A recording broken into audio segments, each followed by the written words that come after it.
Okay. For all of you ambitious athletes out there, we got the books, podcasts, and articles to level up In our sport. Welcome to Incremental Edge. Welcome to Incremental Edge. Hey yo, water boy. This shit wet. We run it up for so. That bitch gon' not know where was up. Run that shit, we had all the show.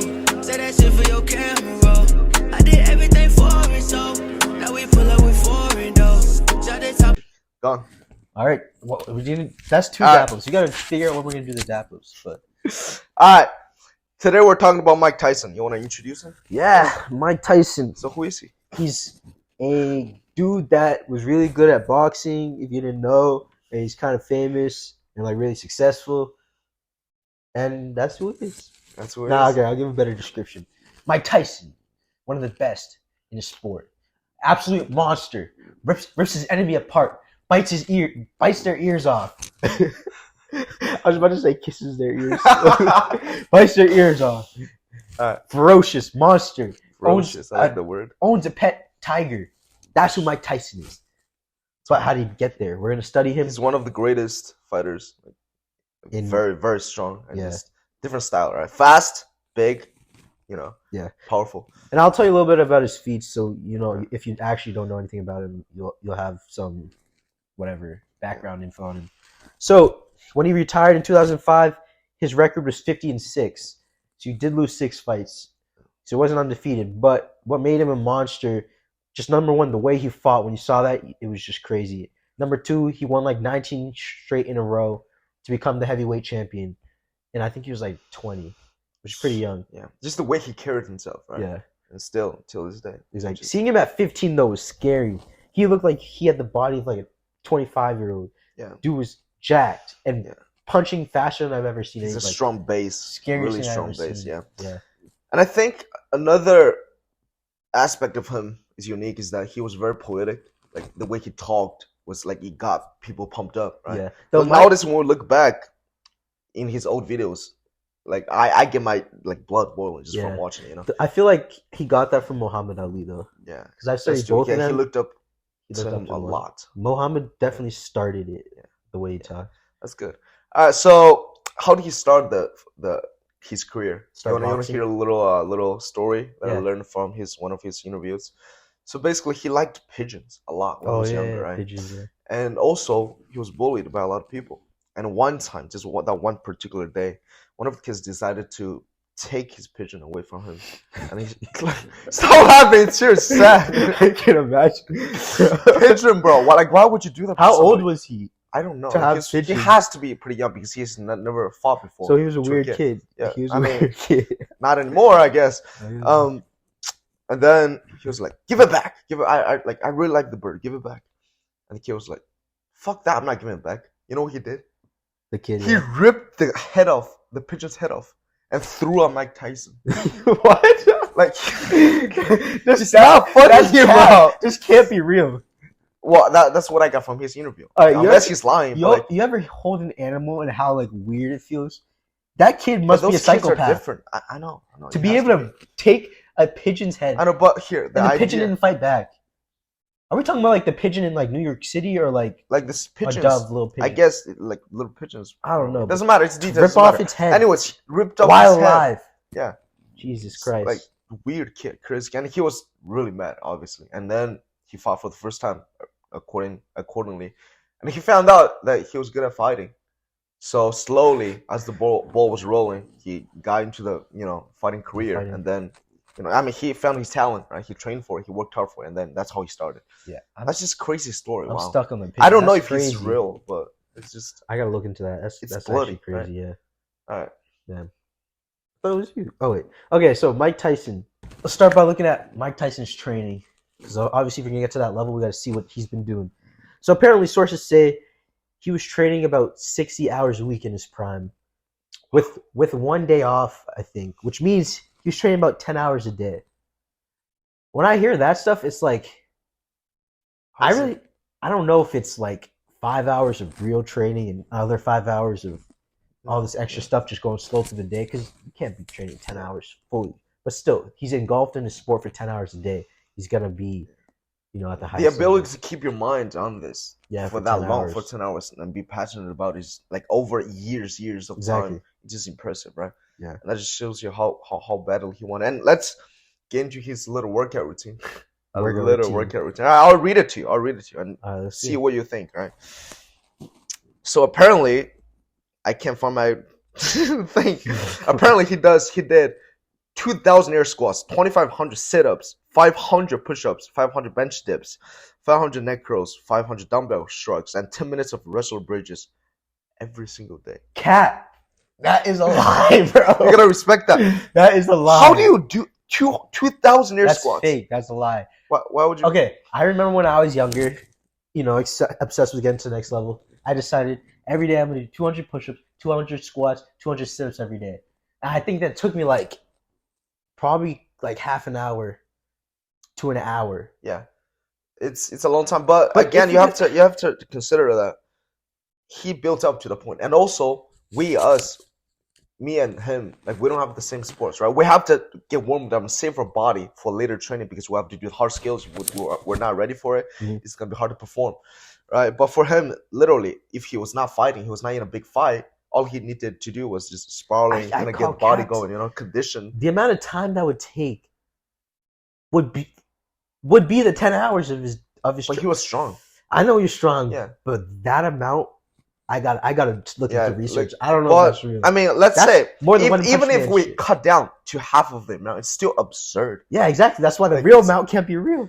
I don't know. I think it's real. I believe in hard workers. That's not even One Punch Man training. But how do you think he 10 got Punch to the Man. point he was like in terms of fighting, right? I think he did a crazy hard training, but to do 2,000 of every Anyways, type of move on to that to a more reliable, workout routine. Is that when he got arrested for sexual assault, he actually invented a game of workout. So he would put 10 cards on the ground.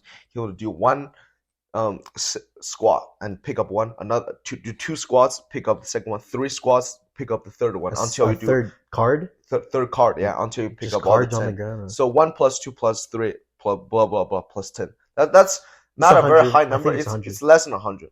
But Yeah, yeah. it's but No, it's what this shows you no, is that 50.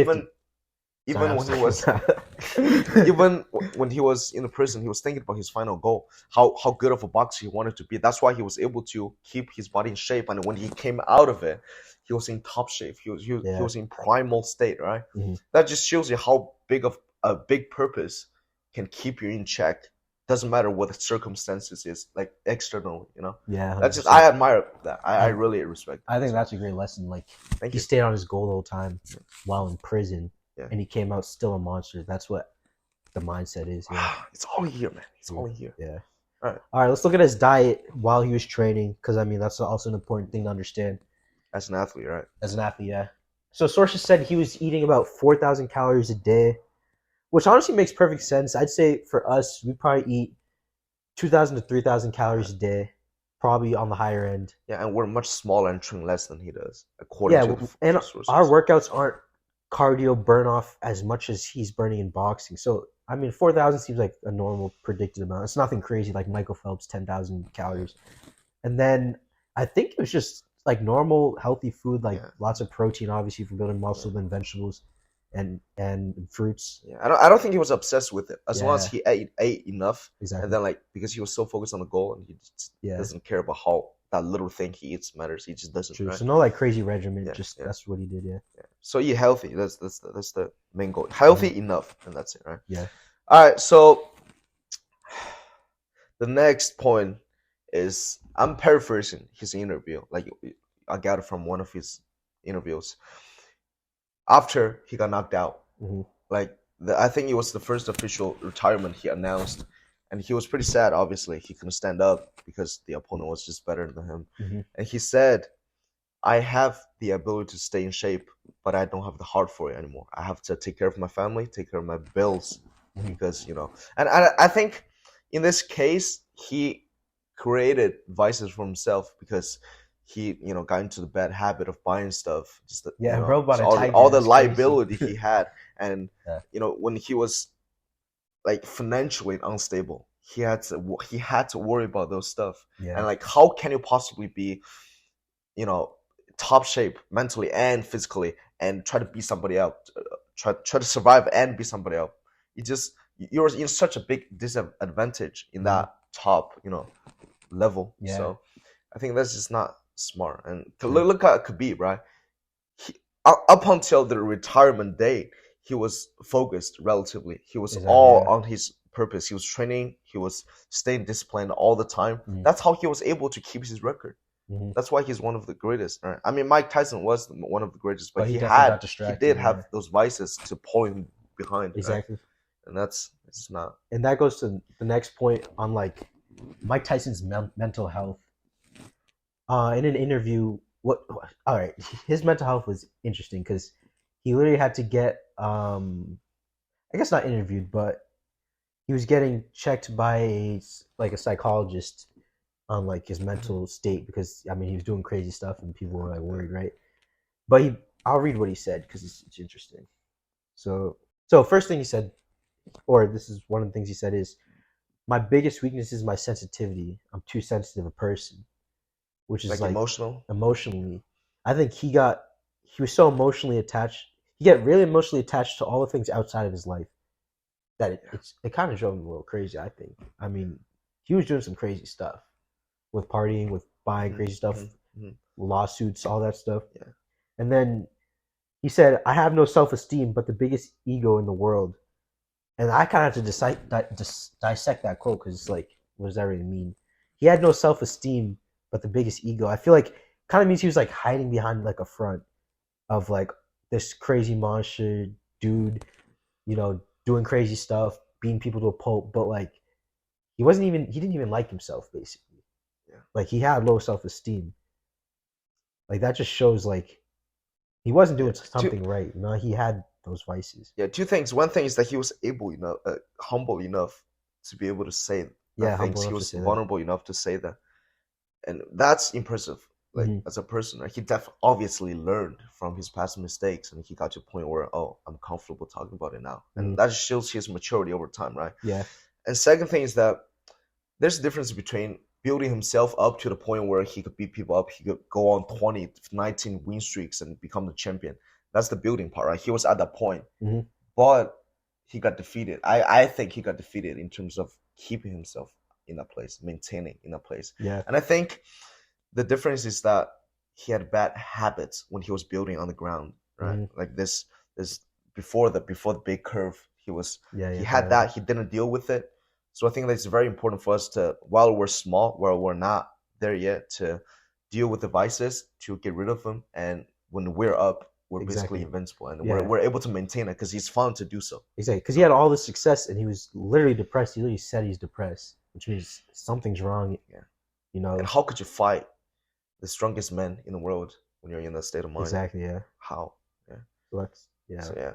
And also, but big respect to him. So I was gonna read this quote to you guys, this interview to you guys, but nobody could say better than him. So we're gonna respect that and put that up on the video. Welcome to our journey. Bye. I was going to rip his heart out. I'm the best ever. I'm the most brutal and vicious and most ruthless champion there's ever been. There's no one can stop me. Lynx is a conqueror. No, I'm Alexander. He's no Alexander. I'm the best ever. There's never been anybody as ruthless. I'm Sonny Liston. I'm Jack Dempsey. There's no one like me. I'm from Nairclaw. There's no one that can match me.